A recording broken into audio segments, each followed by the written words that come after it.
نحمده ونصلي ونسلم على رسوله الكريم أما بعد اعلم بأن الواجب اتباع ما ترجيحه عن أهله قد علم أو كان ظاهر الرواية ولم يرجحوا خلاف ذاك فعلم۔ کل میں نے بتلایا تھا کہ اشعار یاد کرنے کے، کسی نے یاد بھی کیے نہیں کیے؟ کسی نے بھی یاد نہیں کیے؟ یاد کرنا شروع کرو، یہ آپ کے لیے اچھا رہے گا۔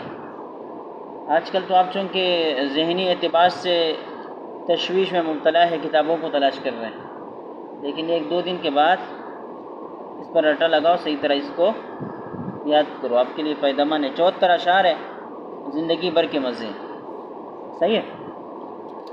یہاں سے آج کا سبق انتہائی اہمیت کا حامل ہے، گویا کہ یہی سے آپ کے صحیح سبق کا آغاز ہوا۔ ابھی تک تو تمہید اور خطبہ چل رہا تھا، ابھی آپ کو فتویٰ دینے کے اصول بتائیں گے۔ گویا کہ آج پہلا اصول، آج کیا ہے بھائی؟ پہلا اصول یہ ذکر کرتے ہیں، اعلم بأن الواجب اتباع ما، جان لیجئے کہ واجب ہے، واجب لازمی ہے، واجب ہے، ضروری ہے، اتباع ما، اس قول کی اتباع کرنا، اس قول کے اوپر فتویٰ دینا، ترجیحہ عن اہلہ قد علم، جس کی ترجیح اہل ترجیح سے معلوم ہو چکی ہو۔ ترجیحہ، اس قول کی ترجیح، عن اہلہ، اہل ترجیح سے، قد علم، معلوم ہوئی ہو، یعنی جس قول کو مختلف اقوال کے اندر علماء ترجیح نے ترجیح دی ہو، اس قول کو فتویٰ لینے کے لیے متعین سمجھا جائے گا، اسی پر فتویٰ دیا جائے گا۔ اب بات سمجھ میں آئی نہیں آئی؟ اب اہل ترجیح کون ہے کون نہیں ہے، اس کی پوری بات آگے کتاب ہی کے اندر آ رہی ہے، اسی عنوان کے نیچے، سمجھ رہے ہو؟ اتنی بات جان لیجئے کہ اصحاب ترجیح یا اہل ترجیح کی ترجیح کا اعتبار ہوگا، ہم اپنی طرف سے کسی قول کو از خود ترجیح نہیں دے سکتے، یہ بات یاد رکھنے کی ہے۔ ایسا نہیں ہے کوئی مسئلہ سامنے آیا اور آپ نے کسی بھی کتاب کو اٹھا کر اس جو ہے نا مرضی کا قول آپ کو مل گیا تو آپ اس میں بعمل شروع کر دیا، بھائی یہ بھی تو لکھا ہوا ہے، یہ بھی تو لکھا ہوا ہے، چلو میں اس کو لیتا ہوں جس میں آسانی ہو۔ ایسی بات نہیں ہے، بلکہ اس قول پر فتویٰ دینا واجب ہے جس کو اہل ترجیح نے ترجیح دی ہو۔ سمجھ گئے؟ ایک بات یہ ہو گئی، پہلا اصول۔ نمبر 2، او کان ظاہر الروایہ، بعض صورتوں میں ایسا ہوتا ہے، کئی اقوال تو ہوتے ہیں لیکن اصحاب ترجیح نے کسی کو ترجیح نہیں دی ہوئی ہوتی ہے، تو پھر کیا کرنا ہے؟ پھر جیسے میں نے بتلایا تھا کہ یہ جو علماء ہے نا، یہ جو فقہا ہے، ان کے درجات ہیں، درجات، یہ درجات بھی آگے آئیں گے۔ علماء کے درجے کو مد نظر رکھتے ہوئے آپ کسی قول کو ترجیح دیں گے۔ مثال کے طور پر، او کان ظاہر الروایہ، یا وہ قول ظاہر الروایہ ہو۔ اب ظاہر الروایہ کیا ہے؟ امام محمد رحمۃ اللہ علیہ کی 6 کتابیں، اس کی تفصیل بھی اپنی جگہ پر آ رہی ہے اشعار کے اندر کتابوں کے ناموں کے ساتھ۔ اتنی بات یاد رکھو کہ ظاہر الروایہ امام محمد رحمۃ اللہ علیہ کی 6 کتابیں ہیں، ان 6 کتابوں میں سے ہر ایک کے قول کو ظاہر الروایہ کہا جاتا ہے۔ اب سمجھ گئے؟ آسانی کے اعتبار سے میں نے بتا دیا۔ اب اگر اقوال کے اندر ترجیح نہ ہو، کئی اقوال ہیں لیکن کسی قول کو ترجیح نہیں ہے، تو پھر دیکھنا یہ ہے کہ ان اقوال میں سے ظاہر الروایہ یعنی امام محمد رحمۃ اللہ علیہ کی 6 کتابوں میں سے کس کتاب کے اندر یہ قول آیا ہے کہ نہیں، کون سا قول آیا ہے کہ نہیں۔ تو جو قول ظاہر الروایہ اندر ہوگا اسی قول کو ہم کیا کریں گے؟ ترجیح دیں گے، فتویٰ کے لیے متعین کریں گے، لیکن ایک شرط، وَلَمْ يُرَجِّحُوا خِلَافَ ذَاكَ فَعْلَمْ، شرط یہ ہے کہ اہل ترجیح نے اس قول جو ظاہر الروایہ کے اندر ہے اس کے خلاف کسی اور قول کی ترجیح بیان نہ کی ہو۔ سمجھ گئے؟ یعنی ظاہر الروایہ پر فتویٰ دیں گے، شرط یہ ہے کہ اہل ترجیح نے ظاہر الروایہ کے قول کے خلاف کس دوسرے قول کو ترجیح نہ دی ہو۔ اس سے پتہ چلا کہ اگر ایک قول ظاہر الروایہ کے اندر ہے لیکن اہل ترجیح نے ظاہر الروایہ کے قول کو ترجیح نہیں دی بلکہ دوسرے قول کو ترجیح دی ہے، تو پھر جس کو ترجیح دی ہے اسی قول پر فتویٰ دیں گے۔ گویا کہ اصل اعتبار کس کا ہے؟ اصحاب ترجیح کا ترجیح دینا، اسی کا اعتبار، اصحاب ترجیح کا ترجیح دینا اسی کا اعتبار ہے۔ اگر ترجیح نہ ہو تو پھر ظاہر الروایہ۔ اب سمجھ گئے؟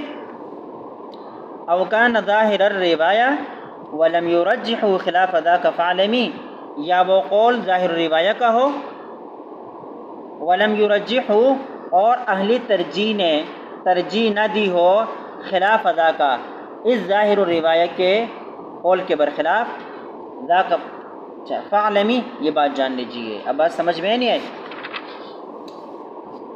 اب یہاں سے ان اشعار کی تشریح، دو اشعار ذکر ہوئے جو مقصود سے متعلق ہے۔ پہلا خطبہ تھا، پہلا کیا تھا بھائی؟ 8 اشعار، وہ تو خطبے سے متعلق ہے، اس پر بحث نہیں کرتے ہیں۔ دو اشعار، شعر نمبر 9 اور شعر نمبر 10، اس کی تشریح بیان کرتے ہیں۔ اس میں کیا بتلا دیا؟ یعنی جس کو ترجیح دی گئی ہے اس قول پر فتویٰ دینا واجب ہے، اس کی اتباع کرنا واجب ہے، ترجیح نہ ہو تو ظاہر الروایہ ہوگا۔ یہ بات ہو گئی۔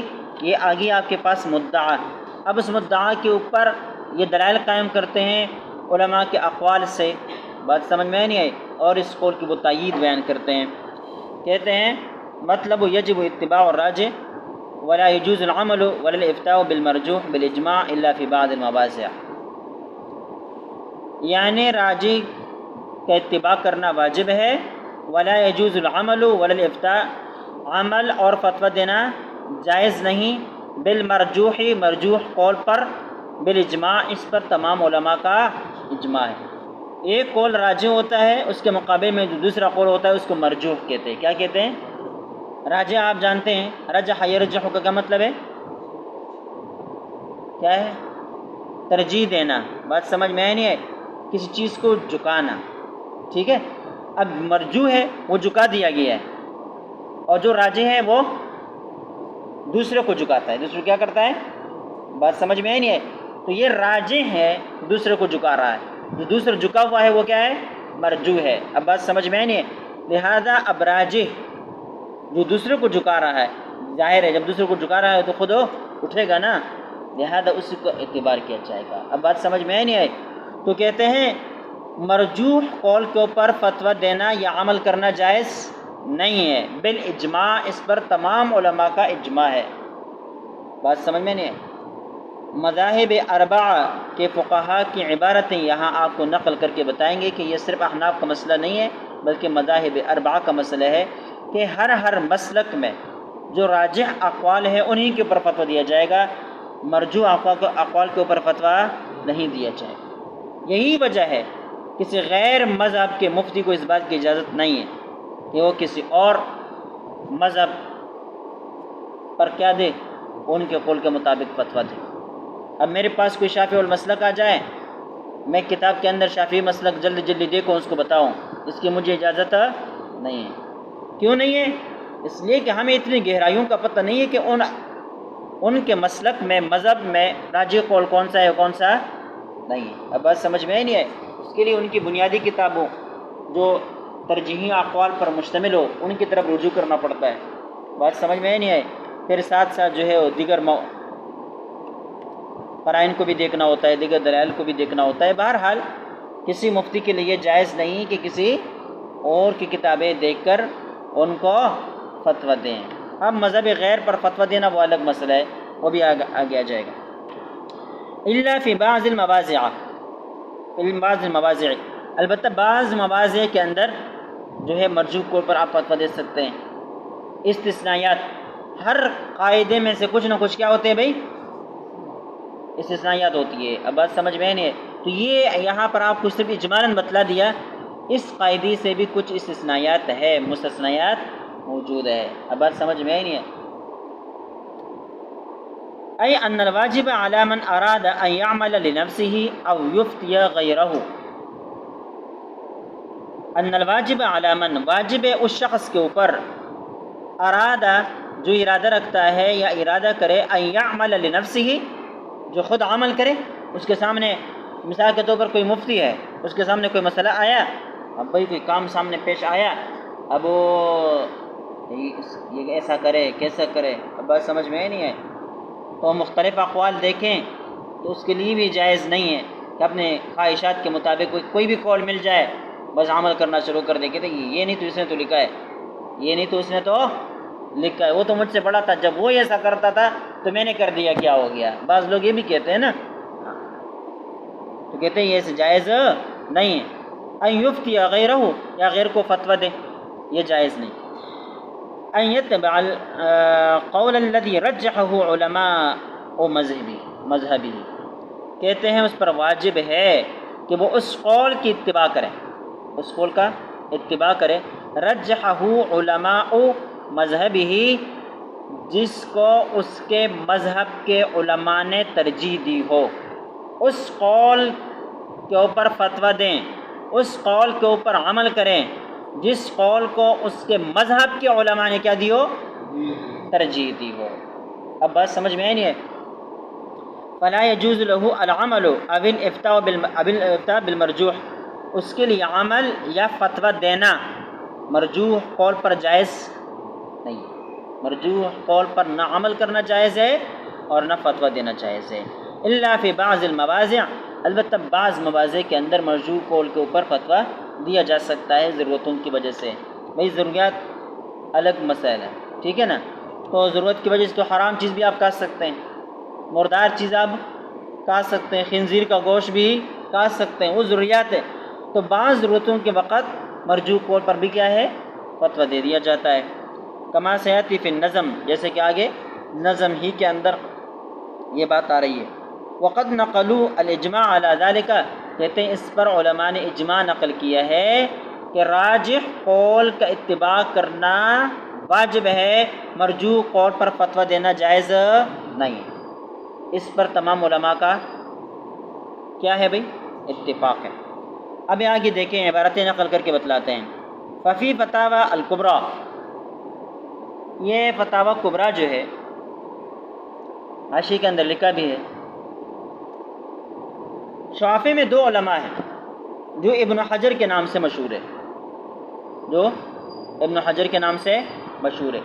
ایک ابن الحجر عسقلانی رحمہ اللہ، جنہوں نے فتح الباری لکھی ہے اور مشہور ترین انسان، کوئی عالم ایسا نہیں ہے جو ابن حجر عسقلانی رحمۃ اللہ علیہ کے نام سے بے خبر ہو۔ ٹھیک ہے، زمانے کا پتہ نہیں ہوگا، وہ الگ مسئلہ ہے، لیکن نام کا پتہ ہر کسی کو ہے۔ اب بات سمجھ میں نہیں آئی، اس لیے کہ وہ بڑے درجے کے محدث اور فقیہ ہے، مؤرخ ہے، اور صحابہ کرام کے جو حالات بڑے جو ہے اس کے ساتھ اعتماد کے ساتھ جس نے پیش کی ہے وہ یہی ابن حجر عسقلانی رحمۃ اللہ علیہ۔ ہماری ہدایت کے اوپر ان کا حاشیہ ہے جنہوں نے احادیث کی تخریج کی ہے۔ بات سمجھ میں نہیں آئی؟ الدرایہ فی تخریج احادیث الہدایہ، یہ ان کی کتاب ہے، اس وجہ سے یہ مشہور و معروف ہے۔ دوسرا ہے ابن الحجر الہیتمی یا الہیثمی، ہیتم کے ساتھ یا ہیتم، تا کے ساتھ یا تا کے ساتھ، سمجھ میں آ رہے؟ یہ بھی شیخ الاسلام شہاب الدین کا لقب رکھتے تھے اور نام ان کا احمد بن محمد بن علی ہے، اور ابن الحجر الہیتمی کے نام سے یا ابن الحجر الہیتمی کے نام سے مشہور و معروف ہے۔ اب بات سمجھ میں آئی نہیں ہے؟ یہ مصر میں ایک بستی ہے، وہاں پیدا ہوئے، بستی کا نام ابو الہیتم یا ابو الہیتم ہے، تو اس کی طرف نسبت رکھتے ہوئے یہ کیا کہلاتے ہیں بھائی؟ ہیتمی یا ہیتمی کہلاتے ہیں۔ لیکن چونکہ یہ طویل عرصے تک مکہ مکرمہ میں رہے، بلکہ وفات بھی وہیں پر ہوئی، اس وجہ سے اس کو مکی بھی کہتے ہیں، ابن الحجر الہیتمی المکی۔ اور ان کی کتابوں میں سے مشہور کتاب فتاوی الکبریٰ ہے، جس کو فتاوی ہیتمیہ بھی کہا جاتا ہے، سمجھ رہے ہو؟ اس میں یہ نقل کرتے ہیں، اچھا یہ ابن حجر عسقلانی رحمۃ اللہ علیہ سے تقریباً نصف صدی بعد میں آئے ہیں۔ یہ کہتے ہیں ففی الفتاوی الکبریٰ للمحقق ابن حجر المکی، یہاں مکی کی نسبت ہے، تو میں نے بتلایا اصل میں یہ مصری ہے، ابو الہیثم مقام میں پیدا ہوئے لیکن مکہ میں رہے اور وہیں پر وفات ہوئی، اس وجہ سے مکی بھی کہلاتے ہیں، ٹھیک ہے۔ قال فی زوائد الروضہ، یہ زوائد الروضہ مشہور کتاب ہے، آپ نے بھی پڑھا ہے، آپ نے نہیں پڑھا غالباً، روضۃ الطالبین کے نام سے، روضۃ الطالبین، علامہ نووی رحمہ اللہ کی کتاب ہے، اور علامہ نووی رحمہ اللہ جنہوں نے مسلم کی شرح لکھی ہے، ٹھیک ہے، اور وہ بھی شافعی المسلک، ان کی کتاب روضہ ہے۔ پھر اس کے اوپر جو ہے قاضی عجلون ابو الفضل محمد بن عبداللہ الدمشقی رحمہ اللہ نے ایک کتاب لکھی ہے جس کو التاج فی زوائد الروضہ علی المنہاج کے نام سے، اسی کو زوائد الروضہ بھی کہتے ہیں اور التاج فی زوائد الروضہ بھی کہتے ہیں، اور یہی شاید یہاں پر وہی کتاب مراد ہے۔ یہ کہتے ہیں کہ قال فی زوائد الروضہ انہ لا یجوز للمفتی، مفتی کے لیے جائز نہیں ہے، والعامل اور عمل کرنے والے کے لیے جائز نہیں ہے، ان یفتی او یعمل بما شاء من القولین او الوجہین من غیر نظر، اس کے لیے یہ جائز نہیں ہے کہ دو قولوں میں سے جس قول پر چاہے فتویٰ دے یا جس قول پر چاہے جو عمل کرے، یہ جائز نہیں۔ اب دیکھو یہاں دو اصطلاحات ذکر ہوئی، من القولین او الوجہین۔ امام شافعی رحمہ اللہ کی جو روایت ہوتی ہے نا، ان کو شوافع حضرات اقوال سے تعبیر کرتے ہیں۔ کس سے تعبیر کرتے ہیں؟ اور ہم بھی ان کو اقوال کہتے ہیں، ہم کہتے ہیں امام ابو حنیفہ کا قول ہے، صاحبین کا قول ہے، یا روایت کہتے ہیں، ٹھیک ہے۔ اور اس کے بعد جو دیگر علماء ہیں ان کے اقوال کو وہ حضرات وجوہ کہتے ہیں، کیا کہتے ہیں؟ اور ہم ان کو آراء کہتے ہیں۔ ہم کہتے ہیں امام سرخسی کی رائے یہ ہے، ٹھیک ہے، علامہ حلوائی کی رائے یہ ہے، ابو الحفظ کبیر کی رائے یہ ہے، صغیر کی رائے یہ ہے۔ اب بات سمجھ میں آئی نہیں آئی؟ تو ہم جو ہے نا آراء سے تعبیر کرتے ہیں، اور وہ کس سے تعبیر کرتے ہیں؟ وجوہ سے تعبیر کرتے ہیں۔ اور اکابر جو ائمہ مجتہدین ہیں ان کے اقوال کو یا تو روایت سے تعبیر کرتے ہیں یا اقوالی سے تعبیر کرتے ہیں۔ اب بات سمجھ میں نہیں ہے؟ لہٰذا یا دو اصطلاحات بھی آ گئی۔ وَهَذَا لَا خِلَافَ فِيهِ، کہتے ہیں اس میں کوئی اختلاف نہیں۔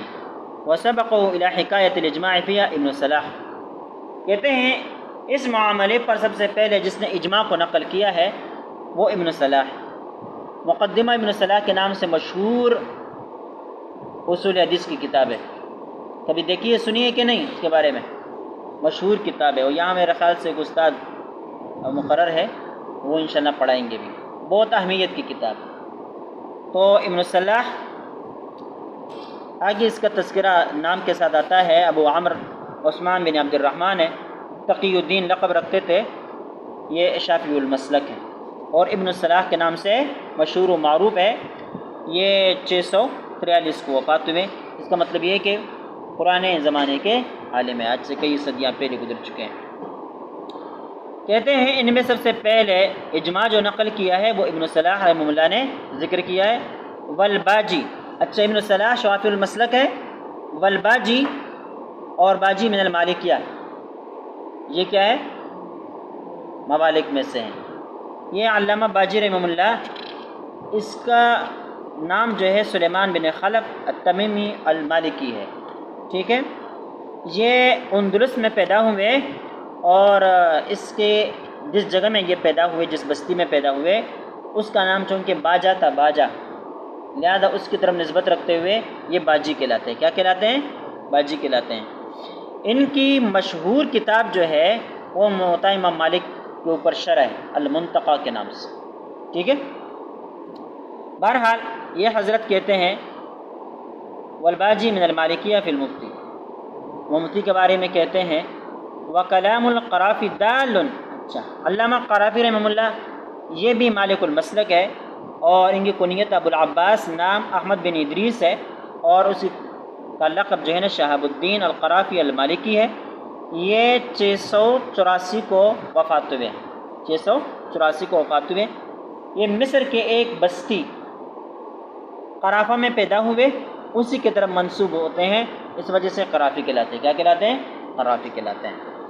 بہرحال یہ کہتے ہیں کہ ان کا کلام دال علی ان المجتہد والمقلد لا یحل لہما الحکم والافتاء بغیر راحج، کہ مجتہد اور مقلد کے لیے یہ جائز نہیں ہے کہ وہ حکم لگائے یا فتویٰ دیں غیر راجح قول کے اوپر، غیر راجح قول کے اوپر نہ فتویٰ دینا جائز ہے اور نہ عمل کرنا جائز ہے، لأنہ اتباع للہوا، اس لیے کہ غیر راجح قول کے اوپر فتویٰ دینا یا عمل کرنا یہ خواہش پرستی ہے۔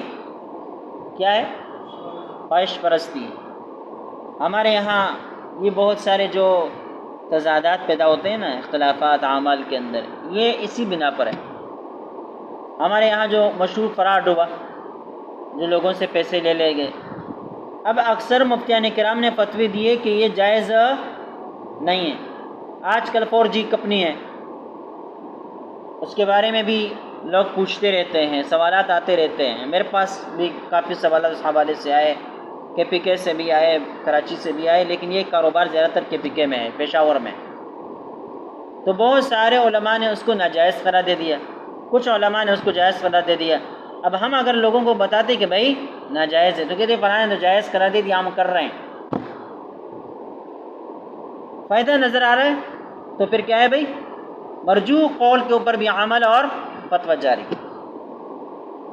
بات سمجھ میں آئی نہیں آئی؟ تو یہ قطعاً جائز نہیں، یہ قطعاً جائز نہیں۔ آج تو چھوٹے چھوٹے مسائل کو بھی دشمنیاں بنا دی گئی ہیں۔ یہ دیکھیں، یہ کیا کہتے ہیں، رفع یدین کا مسئلہ، اب اس پر مناظرے ہو رہے، کیا ہو رہے؟ بھائی اس میں مناظرے کی کیا ضرورت ہے؟ کوئی رفع یدین کرے تب بھی اس کی نماز صحیح ہے، جو نہ کرے تب بھی اس کی نماز۔ اولا و غیر اولا کا مسئلہ ہے، امین بالجہر بلا جہر، یہ کون سا مسئلہ؟ کل 10-15 مسائل ان کو دردسر بنا دیا گیا، صدیوں سے حل نہیں ہو رہے، اور انہی مسائل کو لے کر لوگ اپنے لیے کیا ہے، وکیل احناف و مناظر اسلام و فلاں فلاں لقب اختیار کرتے رہتے ہیں، اور روز روز کسی کی دعوت۔ اب بات سمجھ میں نہیں ہے؟ یہ چیزیں شریعت کی مزاج کے خلاف ہے۔ یہ چیزیں کیا ہے بھائی؟ شریعت کے مزاج کے خلاف ہے۔ علماء نے بھی اس بارے میں ایک دوسرے کا اتنا احترام کیا کہ میں حنفی المسلک ہوں، بڑا آدمی جو شافعی المسلک ہے، میری مسجد میں آیا تو انہیں اپنے مسلک چھوڑ کر میرے مطابق نمازی پڑھی، اور میں ان کے ہاں گیا تو میں نے ان کے مطابق پڑھی۔ اب بات سمجھ میں آئی نہیں ہے؟ تو یہ چیزیں جو ہے، یہ غیر راجح قول کے اوپر فتوی دینا اور جو نہ مسئلہ ہے اس کو خواہ مسئلہ بنا دینا، یہ شریعت کے مزاج کے خلاف، شریعت کے مزاج کے خلاف۔ یہ چیزیں اپنے ذہن سے نکال۔ مناظرہ بازی، آپ نے کبھی مفتقی عثمانی صاحب مدد اللہ علیہ کو کسی کے ساتھ مناظرہ کرتے ہوئے نہیں دیکھا ہوگا، نہ سنا ہوگا۔ مولانا شیخ سلیم اللہ خان صاحب رحمہ اللہ کسی کو سنا ہے؟ ان کو سنا ہے؟ ہاں، ان کے بارے میں سنا ہے؟ نہیں۔ اپنا مسلک واضح کرو، جو کوئی آپ سے پوچھیں دوسرے مسلک کے بارے میں خاموش، بھائی وہ جانے، ان کا کام جانے۔ کفر اور اسلام کا مسئلہ تو ہے ہی نہیں، کفر اور اسلام کا مسئلہ تو ہے ہی نہیں، عمل کا مسئلہ ہے، زیادہ سے زیادہ اولا وغیرہ اولا کا مسئلہ ہے۔ اب اس کے اوپر اتنی لڑائیاں پیدا کرنا کہ لوگ مذاق بن جائے اور جو ہے نا لوگ متنفر ہو جائے دین سے، علماء سے، یہ ہٹ درمی ہے۔ سمجھ رہے ہو؟ یہ انہ اتباع للہوا، یہ خواہش پرستی ہے۔ یہ کیا ہے؟ خواہش پرستی۔ وہ حرام اجماعا، یہ کیا ہے؟ بالاجماع حرام ہے، بالاجماع حرام ہے۔ وان محلہ فی المجتہد، فالمجتہد ما لم تتعارض الادلہ عنده، کہتے ہیں اس کا محل مجتہد کے اندر ما لم تتعارض الادلہ عنده، جب ادلہ ان کے ہاں متعارض نہ ہو، جب ادلہ ان کے یہاں متعارض نہ ہو تو پھر راجح قول ہی پر فتویٰ دینا ہے بھائی. مجتہد تو راجح ہی ظاہر ہے، ان کی مجتہد کو تو یہ حق حاصل ہے کہ کسی قول کو بھی اپنے لیے ترجیح دے سکتا ہے. یہاں پر جو کہا کہ مجتہد بھی غیر راجح پر فتویٰ نہ دے تو اس کی وجہ بیان کر رہے ہیں. کہتے ہیں یہاں وہ مسائل مراد ہے جس میں تعارضی ادلہ نہ ہو، جس میں تعارضی ادلہ نہ ہو تو پھر راجی اسی پر فتویٰ دیا جائے گا. بات سمجھ میں نہیں؟ وَيَعْجِزُ عَنِ التَّرْجِیح، اور وہ ترجیح سے عاجز ہو جائے تو پھر جن کو دوسرے علماء نے ترجیح دی اس کے اوپر عمل کرو. خود جب کام نہیں کر سکتے ہو تو دوسرے پر کیا کرو؟ چھوڑ دو. بات سمجھ میں نہیں؟ اس میں اشارہ ہے اس بات کی طرف کہ اگر آپ تحقیق کرتے کرتے کوئی شرح صدر آپ کو نہیں ہوتا تو پھر فیصلہ نہ کیجیے، خود کسی بڑے عالم مفتی کی طرف رجوع کر لیجیے، یا جس نے آپ سے مسئلہ پوچھا ہے ان سے کہتے بھائی میں نے بہت سوچا، غور و فکر کیا، میرا شرح صدر نہیں ہو رہا، آپ کسی اور مفتی سے پوچھیں. ٹھیک ہے. وَأَنَّ لِمُقَلِّدِهِ حِينَئِذٍ الْحُكْمُ بِأَحْدِ الْقَوْلَيْنِ إِجْمَاعًا. ہاں، مجتہد کو جب خود شرح صدر نہیں اور وہ دو اقوال کرتے ہیں، کیا کرتے ہیں بھائی؟ دو اقوال، ان دو اقوال میں سے کسی ایک کو ترجیح نہیں دیتا تو پھر اس کے مقلد کے لیے جائز ہوتا ہے کہ ان دو اقوال میں سے کسی قول پر وہ فتویٰ دے سکتا ہے. بات سمجھ میں نہیں؟ یہ اس صورت میں کہ جب کسی ایک قول کو ترجیح حاصل نہ ہو. آج کل مشکل ہے کہ کوئی قول آپ کو ایسا مل جائے جس میں کسی کو ترجیح نہ دی گئی ہو. بات سمجھ میں نہیں؟ بہت ہی کم ہے، نہ ہونے کے برابر ہے. لاکھوں اقوال میں سے کوئی ایک قول آپ کو ایسا مل جائے گا جس کو کسی نے ترجیح نہ دی ہو. اب بات سمجھ میں نہیں ہے؟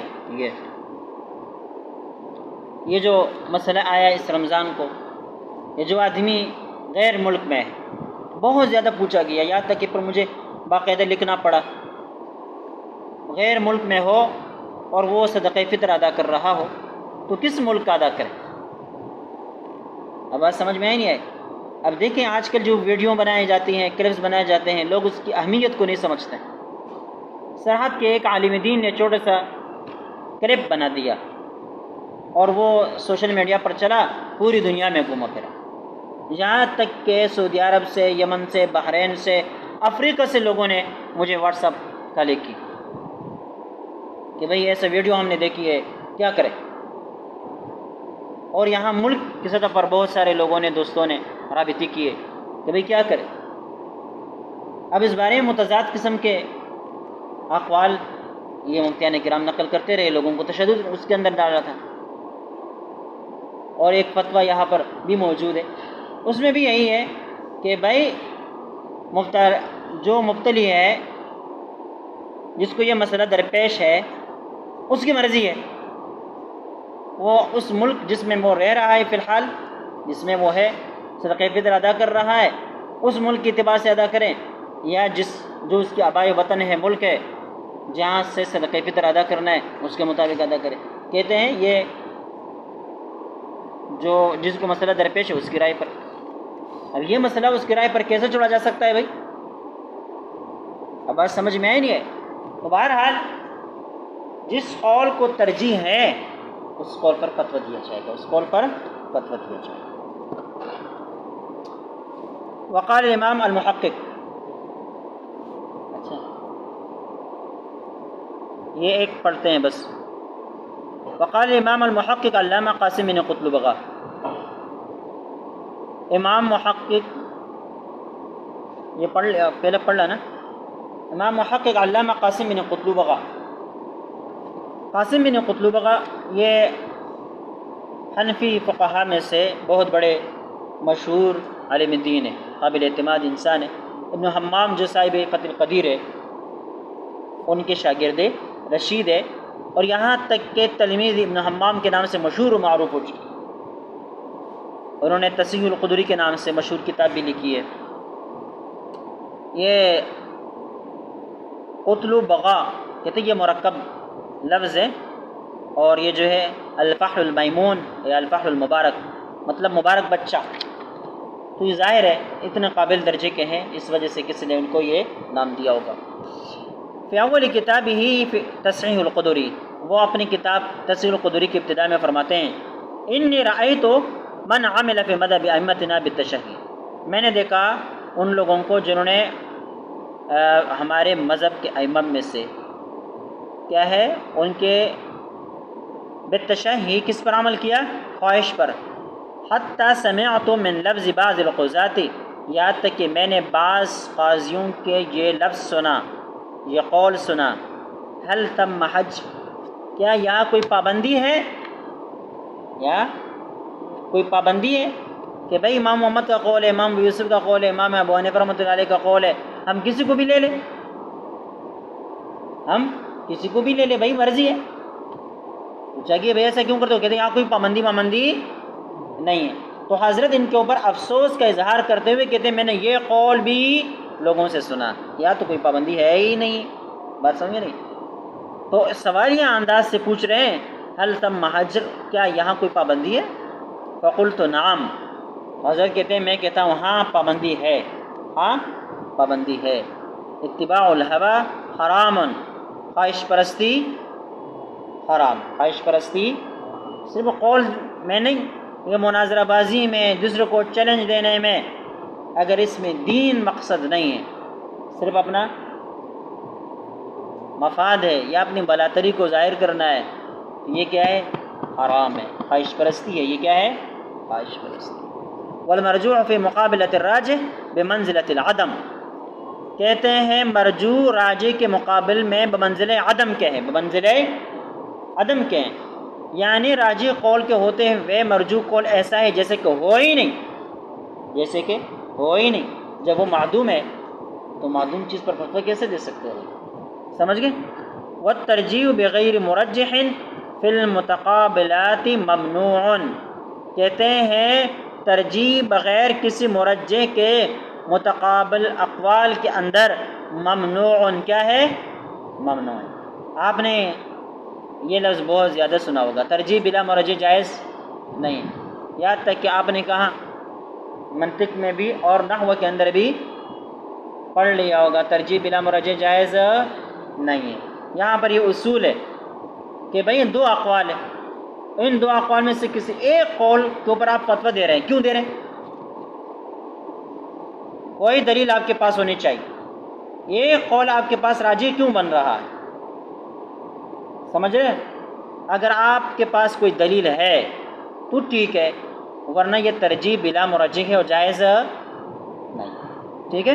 ممنوع فی المتقابلات، یعنی جو اقوال ایک دوسرے کے مقابل میں، ایک حضرت کہتے ہیں کہ یہ چیز جائز ہے، دوسرا حضرت کہتے ہیں کہ یہ چیز جائز نہیں، تو یہ دونوں آپس میں کیا ہو گئے؟ متقابل ہو گئے. اب ان دو اقوال میں سے کسی ایک کو بلا کسی دلیل کے ترجیح دینا، ٹھیک ہے، یہ ممنوع ہے، حرام ہے، شرعاً جائز نہیں ہے. اللہ رب العزت ہمیں ان اصولوں کے مطابق عمل کرنے کی توفیق عطا فرمائے، اور ہمیں زیغ و ضلال اور گمراہی و مفاد پرستی اور خواہش پرستی سے محفوظ فرمائے.